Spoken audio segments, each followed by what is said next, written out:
ભરૂચ નગરપાલિકામાં વર્ષ 2007માં ભાજપનું બોર્ડ તોડી 9 મહિના માટે પ્રમુખ બનેલા જિગ્નેશ બ્રહ્મભટ્ટ 2026માં કરશે પુનરાવર્તન। જુઓ અહેવાલ। વોર્ડ નંબર 8 માંથી કોંગ્રેસમાંથી જિગ્નેશભાઈ બ્રહ્મભટ્ટને મારી સામે ઉમેદવારી એમને કરેલી છે। એ પહેલા ભાજપમાં જ હતા, ત્યારબાદ એમને ભાજપમાંથી મેન્ડેટ ના આપતા એ कांग्रेस में जाइने हमने कांग्रेस में उम्मीद कर। बड़े मियां तो बड़े मियां, छोटे मियां भी सुभान अल्लाह। समझ समय बलवान आदमी क्या बलवान, तेरी है ना मेरी है तो भक्ति है ना फेरी है। क्या बात है, क्या बात है। जीतेंगे इंशाअल्लाह, जीतेंगे। અમે લોકો જ્યાં જઈએ છે ત્યાં આજની તારીખે પણ એવું બોલે છે કે આ તમે કામ કરાવેલું તે જ છે, હજુ આ કામ નથી થયું, આ કામ નથી થયું। હજુ બી અમને એટલા જ લોકો આવકાર આપે છે કે જે 17 વર્ષ પહેલા મને આવકાર આપતા હતા। જ્યારે હું નગરપાલિકાનો પ્રમુખ હતો અને અત્યારની પોઝિશન, મારા બેંક સ્ટેટમેન્ટ કઢાવીને ચેક કરી લો કે શું કોણ કેટલું કમાયો છે નગરપાલિકામાં, અને બીજા લોકો છે એના બેંક સ્ટેટમેન્ટ ચેક કરાવો ખુલ્લેઆમ તો ખબર પડી જશે કે કોણ કેટલું કમાયું છે। પ્રજા બેસાડે તો ઠીક છે, ના બેસાડે તો વિરોધ પક્ષમાં રહી અને લોકોની વાતને વાચા આપીશું। ભરૂચ નગરપાલિકાના 11 વોર્ડમાં કુલ 44 બેઠકો છે અને તમામ બેઠકો ઉપર ભાજપ કોંગ્રેસના ઉમેદવારો સાથે અપક્ષ અને આમ આદમી પાર્ટી તથા AIMIMના ઉમેદવારો પણ ચૂંટણી જંગમાં ઉતર્યા હોય, જેના પગલે હાલની ભરૂચ નગરપાલિકાની ચૂંટણીમાં કોંગ્રેસ 40 ઉમેદવારોમાંથી 20 બેઠકો ઉપર લાવે તો અન્ય પક્ષના ઉમેદવારો પણ જો બેઠકો જીતે તો તોડજોડની રાજનીતિ સાથે 2017નું પુનરાવર્તન 2026માં થઈ શકે તેમ છે। જોકે વોર્ડ નંબર 8ના ભાજપના જ ઉમેદવાર મિહિર સોલંકીએ પણ કહ્યું હતું કે જિગ્નેશ બ્રહ્મભટ્ટ કે તેના ઘરમાંથી પણ ભાજપમાંથી ટિકિટ મળી નથી, એટલે કોંગ્રેસમાંથી એ ઉમેદવારી કરી છે, પરંતુ ભાજપ વિકાસમાં માનનારી છે। વોર્ડ નંબર 8ની ભાજપની બેઠકો જાળવી રાખીશું તેવો મત પણ તેઓએ વ્યક્ત કર્યો છે। મિહિરભાઈ, તમારા વોર્ડ નંબર 8 માંથી કોંગ્રેસને પણ ઉમેદવારી કરેલી છે, શું માનો? વોર્ડ નંબર 8 માંથી કોંગ્રેસમાંથી જિગ્નેશભાઈ બ્રહ્મભટ્ટને મારી સામે ઉમેદવારી એમને કરેલી છે। એ પહેલા ભાજપમાં જ હતા, ત્યારબાદ એમને ભાજપમાંથી મેન્ડેટ ના આપતા એ કાંગ્રેસમાં જઈને એમને કાંગ્રેસમાંથી ઉમેદ કરી। તો એમના વાઈફે પણ ભાજપમાંથી ટિકિટ માંગી? હા, એમના વાઈફને પણ ભાજપમાંથી ટિકિટ માંગી હતી, પણ અમારે ત્યાં મોવડી મંડળ જે ભાજપનું શ્રેષ્ઠ નેતૃત્વ છે એ નક્કી કરતા હોય છે કોને ટિકિટ આપવી ને કોને ના આપવી, પણ એમને ટિકિટ એમને નથી આપી। ભાજપ શાની પર રાજનીતિ કરે છે? ભાજપ વિકાસની રાજનીતિ કરે છે। મોદી સાહેબ હોય, અમારા ભરૂચમાં વિકાસના કામ હોય, કાં તો અમારા વોર્ડમાં વિકાસના કામ હોય, ભાજપ એટલે વિકાસ, વિકાસ અને વિકાસ। અમે વિકાસની રાજનીતિ કરીએ છીએ। કેવું લાગે છે વોર્ડમાં તમારો પ્રચાર કેવો છે અને લોકોનો સહકાર કેવો? લોકોનો ખૂબ સારો સહકાર છે, પ્રચાર ખૂબ સારી રીતે ચાલી રહ્યો છે અને લોકો અમને બહુ સારી રીતે આવકાર આપી રહ્યા છે। 2007માં જિગ્નેશ બ્રહ્મભટ્ટે ભાજપનું બોર્ડ તોડી કોંગ્રેસનું બોર્ડ ઊભું કરી પોતે નગરપાલિકાના પ્રમુખ બન્યા। સતત તોડજોડની રાજનીતિ વચ્ચે 2007માં 9 મહિના જિગ્નેશ બ્રહ્મભટ્ટ નગરપાલિકાના પ્રમુખ તરીકે સુકાન સંભાળ્યું। કાયદાકીય કાવા દાવા બાદ તેઓ 2.5 વર્ષની પ્રમુખ પદની ટર્મ પૂરી કરી શક્યા ન હતા।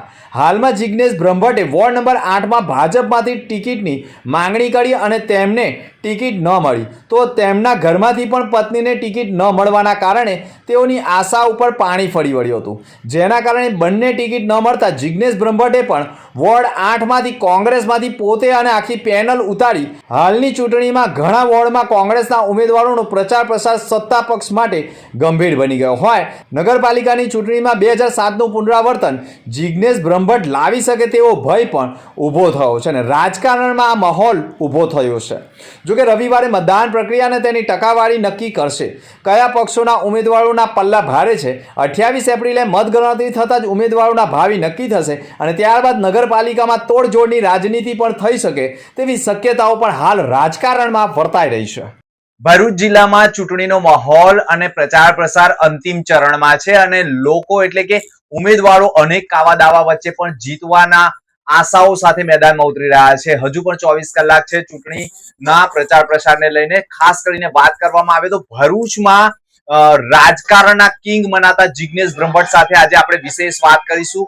જિગ્નેશભાઈ બ્રહ્મભટ્ટે 2007માં પણ રાજકીય એટલે કે ચાણક્ય રાજકીય નીતિ અપનાવી હતી અને નગરપાલિકામાં ભાજપનું બોર્ડ તોડીને પોતે પ્રમુખ બન્યા હતા. અને આજે પણ કોંગ્રેસની જે વાત કરવામાં આવે તો ભરૂચ જિલ્લામાં ભરૂચ નગરપાલિકાની વાત કરીએ તો 40 બેઠક ઉપર ઉમેદવારો ઉભા રાખવામાં આવે છે. જો 20 બેઠક પર કોંગ્રેસ મારી જાય છે તો અન્ય પક્ષના સહારે પણ ભરૂચ નગરપાલિકામાં કોંગ્રેસ પોતાનું બોર્ડ બનાવી શકે તેવી શક્યતાઓ વર્તાઈ રહી છે. જિગ્નેશભાઈ બ્રહ્મભટ્ટ આપણી સાથે છે. જિગ્નેશભાઈ, સૌથી મહત્વની વાત કરવામાં આવે તો આપણે તોડજોડની નીતિમાં વધારે માનીએ છીએ. અત્યારે 2007માં જે પ્રકારે તમે પ્રમુખ બન્યા હતા, કેવી રીતે પ્રમુખ બન્યા હતા અને હવેની નીતિ કેવી હશે? હવેની નીતિ જે કોંગ્રેસ પાર્ટી જે નક્કી કરશે તે જ નીતિ હશે ને જે બહુમતી આવશે તે પ્રમાણે આગળની રણનીતિ કરીશું. જિગ્નેશભાઈ, વોર્ડ નંબર 8 એ આમ તો ભાજપનું ઘણી વખત કોંગ્રેસ બી આવી જાય છે, ઘણી વખત અપક્ષ પણ આવી જાય છે. તમે પણ પોતે અપક્ષમાંથી ઘણી વખત ચૂંટાઈને આવ્યા છો અને આ વખતે કોંગ્રેસની ઉમેદવારી કરી રહ્યા છો. કેવું માનો છો? લોકોનો સહકાર કેવો છે? લોકોનો આવકાર કેવો છે? લોકોએ આજથી 17 વર્ષ પહેલા જે મારા કામ કરેલા જોયા છે, જે સિસ્ટમથી કામ કરીને લોકોને બતાવેલું છે, પ્રજાની વચ્ચે રહ્યા છે, તેના કારણે મને 100% વિશ્વાસ છે કે 17 વર્ષ પછી પણ અમે લોકો જ્યાં જઈએ છીએ ત્યાં આજની તારીખે પણ એવું બોલે છે કે આ તમે કામ કરાવેલું તે જ છે, હજુ આ કામ નથી થયું, આ કામ નથી થયું. હજુ બી અમને એટલા જ લોકો આવકાર આપે છે કે જે 17 વર્ષ પહેલા મને આવકાર આપતા હતા. જિગ્નેશભાઈ, વાત કરવામાં આવે તો 2007માં આપણે બોર્ડ કેવી રીતે તોડ્યું હતું ને હવે 2027-26માં પુનરાવર્તન થાય કે કેમ? ના, એવી કોઈ શક્યતા નહીં. તેનું પુનરાવર્તન હવે શક્ય જ નથી. જિગ્નેશભાઈ, એ વખતના સમયમાં આપણે કેટલા મહિના નગરપાલિકાના પ્રમુખ રહ્યા હતા અને આમ તો તમને રાજકીય એવું માનવામાં આવે છે કે જિગ્નેશ બ્રહ્મભટ્ટ એટલે દરેક પાર્ટી એટલે કે ભાજપ હોય કે કોંગ્રેસ હોય કોઈ પણ પાર્ટીમાંથી ઉભા રહે તો ચૂંટાઈને આવી જાય છે. શું માનો છો? તેનું ફક્ત ને ફક્ત કારણ કે મારી કાર્ય કરવાની પદ્ધતિ, લોકોની વચ્ચે જવાની પદ્ધતિ, બધા જ નાત જાતના ભેદભાવ વગર સંપૂર્ણ લોકોને, ભરૂચ શહેરના લોકોની, ભરૂચ 5 કિલોમીટરનું શહેર છે, ભરૂચના આખા શહેરના જે પણ વ્યક્તિ મારી પાસે કામ લઈને આવે તો મારા બધા બનતા પ્રયત્ન કામ કરવાના રહે. તેના લીધે લોકચાહના હોય એ સ્વાભાવિક છે ને સાથે મારો પબ્લિક કોન્ટેક્ટનો ધંધો છે. આજે 35 વર્ષથી ટૂર એન્ડ ટ્રાવેલ્સનો બિઝનેસ ચલાવું છું. લોકો, અસંખ્ય લોકો યાત્રામાં આવ્યા હોય, ફરવા આવ્યા હોય, સ્કૂલની ટૂરોમાં જે બાળકો આવ્યા હોય, આજે મોટા થઈ ગયા હોય, તેણે મારી કાર્ય પદ્ધતિ જોઈ હોય, તેના કારણે લોકચાહના હોય. એમાં પક્ષ નથી જોવાતો, આમાં વ્યક્તિ જોવાય છે કે કયો વ્યક્તિ કેવું કામ કરે છે, એની કામ કરવાની ક્ષમતા શું છે, અમારા વતી કેવી રજૂઆત કરશે. તેના કારણે લોકચાહનાને લીધે મને કોઈ જીતવામાં તકલીફ પડતી નથી.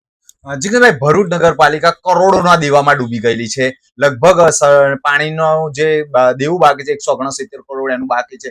સુએઝ પ્લાન્ટના 25 કરોડનું કૌભાંડ જે સામે આવ્યું છે એના પરથી તમને એવું લાગે છે કે તમને પૈસા ટકે તો તમે કમ્પ્લીટ જ છો? ઘણા એવા બી નેતા હોય છે કે જે રાજકારણમાં માત્ર રૂપિયા કમાવા આવતા હોય છે. શું માનો છો?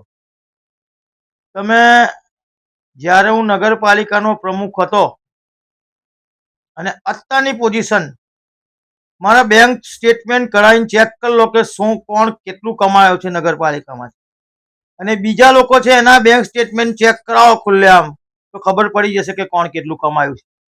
જિગ્નેશભાઈ, એ સમયે આપણે બોર્ડ તોડ્યું હતું ભાજપનું. શું માનો છો આ વખતે એવી પુનરાવર્તન થાય કે ફરી એકવાર 30 વર્ષ પછી નગરપાલિકામાંથી ભાજપનું મૂળિયું ઉખડી જાય? પ્રજા બેસાડે તો ઠીક છે, ના બેસાડે તો વિરોધ પક્ષમાં રહી અને લોકોની વાતને વાચા આપીશું. લોકોના નાના કામ હોય છે, નળ, ગટર, રોડ, પાણી, લાઇટ, તેની સાચી વાત કરીશું અને સુખ સુવિધા ભરૂચ શહેરની જનતાને મળે તેની વાત કરીશું. જેવો મેન્ડેટ પ્રજા આપશે તે પ્રમાણે કામ કરીશું.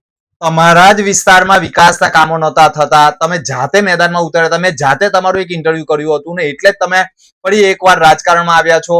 ફરી એકવાર તમને ભાજપ સિવાય હું એવું માનું છું કે કોંગ્રેસમાંથી તમને ઉમેદવારી કરવાનો મોકો મળ્યો છે. ભાજપે તમે પણ ટિકિટ માંગી હતી છતાંય નથી આપી, તમારા ઘરમાંથી પણ ટિકિટ માંગી હતી છતાંય નથી આપી, પરંતુ તમારા વિસ્તારના વિકાસના કામ માટે તમે કોંગ્રેસમાંથી ઉમેદવારી કરી છે એવું માનો છો? મારા શહેરના વિકાસની સાથે મારા વિસ્તારનો પણ વિકાસ અને સાથે સાથે ભરૂચ શહેરના 11 વોર્ડનો જે વિકાસ થાય તેના માટે ઊભા છે.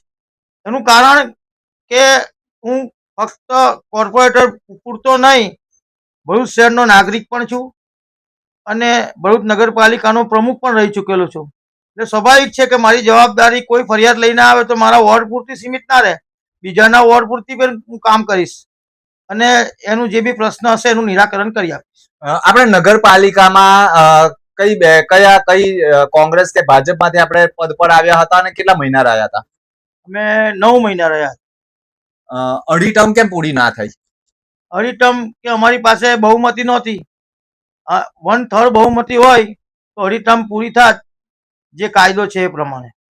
ખાસ વાત કરવામાં આવે તો આમ તો જિગ્નેશ બ્રહ્મભટ્ટને રાજકારણના કિંગ માનવામાં આવે છે, પરંતુ આ વખતની રસપ્રદ એટલા માટે ચૂંટણી માનવામાં આવે છે કે ભરૂચ નગરપાલિકાની પ્રથમ વખત આ ચૂંટણીમાં એસઆઈની પ્રક્રિયામાં ઘણા વોર્ડોમાંથી મતો નીકળી ગયા છે.